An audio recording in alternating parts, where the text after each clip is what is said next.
¿no es cierto? Se cumple porque aquí está X y aquí está Y. Si yo multiplico, X por Y me va a dar 0. Entonces 0 por 0 me va a dar 0. Entonces estoy cumpliendo con esta condición. Esa es la primera condición. La condición. Entonces, por tanto, este vector pertenece a este subespacio. ¿Cierto? Además, en el inciso B, a ver, para la suma de vectores, yo no lo puedo sumar con otro vector, supongamos un vector B que sea igual 1, 1, digamos. ¿Cierto? O podríamos decir, para que pertenezca al mismo espacio vectorial, sería así, 1, 0. ¿Este vector pertenece a este espacio vectorial? Pertenece porque el producto de X por Y, que va a ser 1 por 0, va a ser 0. Entonces está cumpliendo con esto. Pero si yo sumo U más B, entonces va a ser 0 más 1, 1. 0 más 0, 0. Esta suma, ¿no es cierto? Esta suma que es la primer condición que a nosotros nos habían dicho, que esta de acá, ¿verdad? La suma. Entonces la suma cumple también, porque esto es X y esto es Y del nuevo vector, y X por Y me da 0, entonces cumple con esa condición de ahí.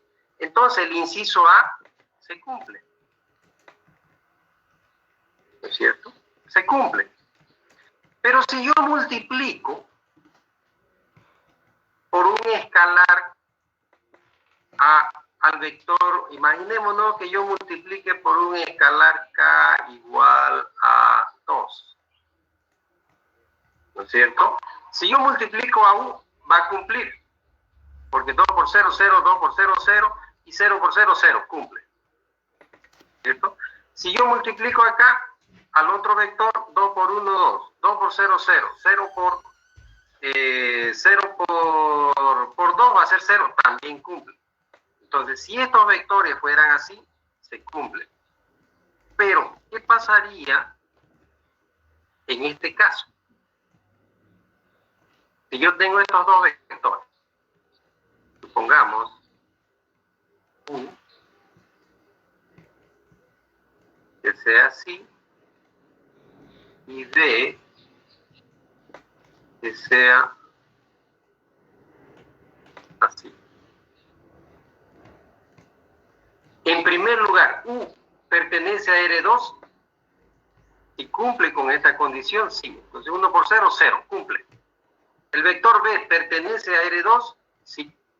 Por más que solo tenga dos componentes, ¿no es cierto?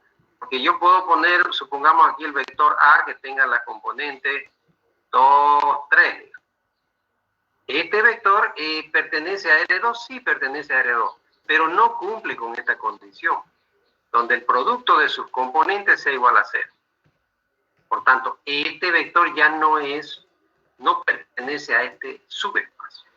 Pertenece a R2, sí, pero no pertenece al subespacio. Por tanto, este no sirve. ¿Cierto? ¿Y cuáles son los únicos vectores que no sirven?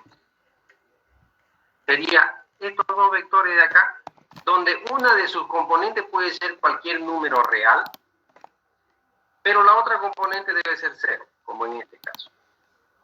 ¿Cierto? Entonces, ¿qué va a ocurrir acá? Fíjense ustedes. ¿Cumple? Sí cumple, pero hagamos la suma. Entonces yo voy a hacer U más B.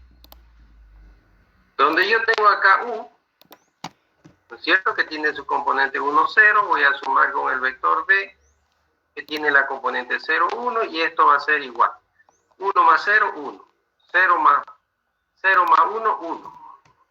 Y ese es el vector W. ¿Cierto? Vector W. Donde este vector W no pertenece al subespacio. ¿Por qué no pertenece? Porque el producto de